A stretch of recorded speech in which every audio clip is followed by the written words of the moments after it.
안녕하세요. 9월 22일 매일 성경 함께 나누겠습니다. 첫 번째 문단입니다. 솔로몬은 고백했습니다.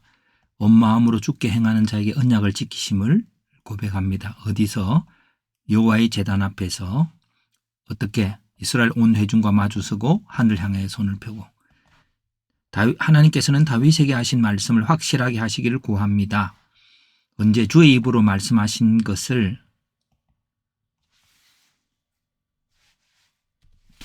손으로 이루신 후에 왕이 앉을 사람이 끊어지지 않기를.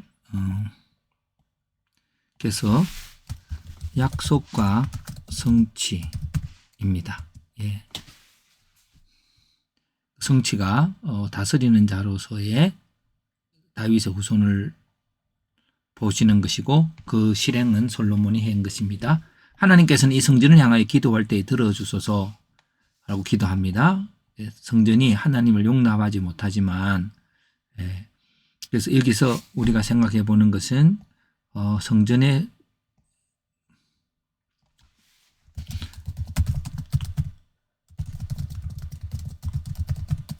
물질적이 아니죠. 성전의 크기가. 그렇다면 성전이라고 하는 것에 자꾸 오해가 되는 것은 어떤 돌로 되어지고 제한된 장소에 있을 것이라고 하는 생각을 벗어나야 할 것입니다. 하나님께 악한 자의 죄를 행위대로 갚기를 간구합니다. 언제? 이웃에게 범죄함으로 맹세시킴을 받을 때에. 자, 이 본문을 가지고 성전의 기능이라고 한번 생각해 봅니다. 물론 성경을 성전이라고 하는 전체를 이야기하고 있지만, 특별히 성전의 의미가 하나님이 임재하는 것이고, 하나님과 대화하는 곳이고, 하나님의 이름이 있는 것이고, 하나님의 약속이 이루어지는 거죠. 그래서 이게서 장소적으로 하늘과 하늘이라도 수용하지 못한다는 것은 장소적으로 물질적이나 장소적이나 물질적인 개념이 아닌 성전으로서 우리가 생각해 볼 수 있습니다. 그리고 약속이 이행되는 곳이라고 하는 것에서 과정적인 성전이라고 볼 수 있죠. 그래서 성전의 기초는 하나님의 약속이 이행되는 거, 하나님이여 이 성전에서 하나님 약속을 이루소서라고 그 성전을 지은 후에 솔로몬이 지금 말하고 있지 않습니까? 그래서 그 약속은 왕이신 하나님과 아들 되는 자녀가 왕의 권세를 받는 거. 그래서 이렇게 우리가 생각해 볼 수가 있겠죠. 성전의 활용은 성전을 향해 기도하는 기도가 이루어집니다. 왜냐하면 왕적인 권세를 자녀들이 받아서 세상에 공의가 이루어지기를. 그래서 마지막 문장에서 이 부분에서 악한 자 행위는 그 행위대로, 의로운 자의 의로움은 그 의로운 대로 이루어지죠. 그럼 의로움이 뭘까? 십자가의 의가 의로운 대로 나타나는 것은 부활의 영광입니다. 그래서 이 과정적인 성전에 있어서 이게 부활의 영광으로 하는 십자가와 부활이라고 하는 곳으로서 이렇게 볼 수 있죠. 그래서 이렇게 연결해 봅니다. 이것과 이것을 연결해 볼 수 있습니다. 아무튼 물질적으로 제한되어 있거나 공간적으로 제한되어 있는 어떤 개념에서 벗어나서 하나님의 약속이 이루어지는 것인데, 그 하나님의 약속은 왕이신 하나님이 왕적 권세를 받아서 그 다스림으로 이루어지는 어떤 과정적인 것들이 기도를 통해서 이루어지는 것이고, 그래서 지금 우리가 이 성전을 향하여 기도하는 모습들을 성전을 향하여 기도하는 그것에 대해 자주 반복하고 있는 것 같습니다.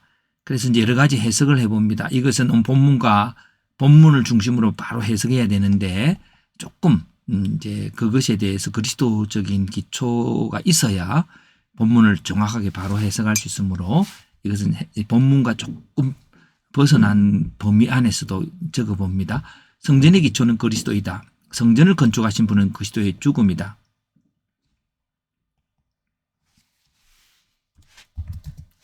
그 의로운 삶으로 성전 곧 하나님과의 교제의 삶이 이루어져 갔다. 그리스도는 백성을 위해 기도하셨고, 십자가에서 백성의 죄가를 담당하고 중보하셨고, 그것이 의로움이 되었고, 그 의로움은 하나님께서 그리스도를 높이는 부활로 나타났다.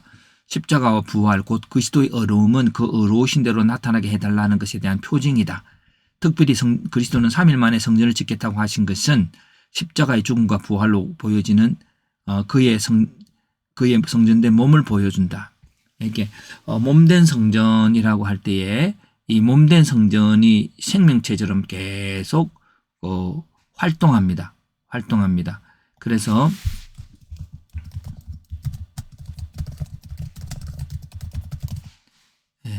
계속 어떤 과정적인 거죠. 이게 생명이 고정되어 있지 않고 하는 생명 현상이라고 봅시다. 생명 현상은 그 생명이라고 말한 이유는 교회가 그리스도의 몸이라기 때문에 그 몸의 생명 현상은 순환하고 활동하는 거죠. 그 활동이 뭐냐? 서로가 서로에게 에너지를 주고받고 하는 그것들이 바로 예수 그리스도의 죽으심과 부활입니다. 그리스도의 의를 우리에게 주어서 의롭다 하시는 것들이죠. 자, 그래서 이제 다시 이제 오늘 본문이 이 정도 됐지만 다시 성전의 개념들을 한 번 더 정리를 해보고자 합니다. 성전의 개념 특별히 물질적인 것이 아니라 과정적이고 효능적인 것이라고 하는 두 가지의 주제 속에서 한번 기록해 봅니다.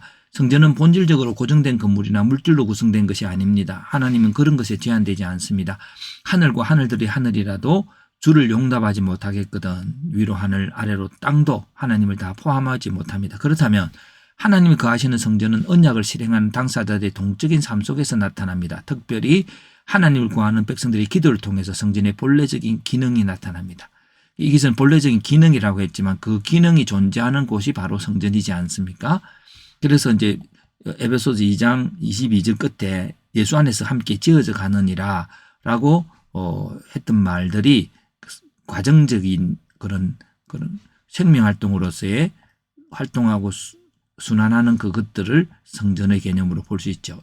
한번 본문을 읽어봅니다. 너희는 사도들과 선지자들이 터 위에 세우심을 입은 자라 그리스도 예수께서 친히 모퉁이 돌이 되셨느니라. 그의 안에서 건물마다 서로 연결하여 주 안에서 성전이 되어가고 너희도 성령 안에서 하나님이 거하실 처소가 되기 위하여 그리스도 예수 안에서 함께 지어져 간다. 성전의 정의는 하나님이 거하는 것이고 또 성전의 형성 과정은 지어져 간다고 할 때에 십자와 죽음의 부활 사이에라고 하는 그 기간의 과정적인 문제이지요. 이제 과정적인 문제는 생명 현상입니다. 활동하고 하는 것들인데 그 현상은 왕적인 권세를 가지고 세상을 향하여 중보하고 생명을 살리는 끊임없는 그 생명 현상이 바로 성전의 본래적인 의미다. 그래서 성전의 개념에 물질이나 공간에 제한되지 않는 이해가 필요한 것 같습니다.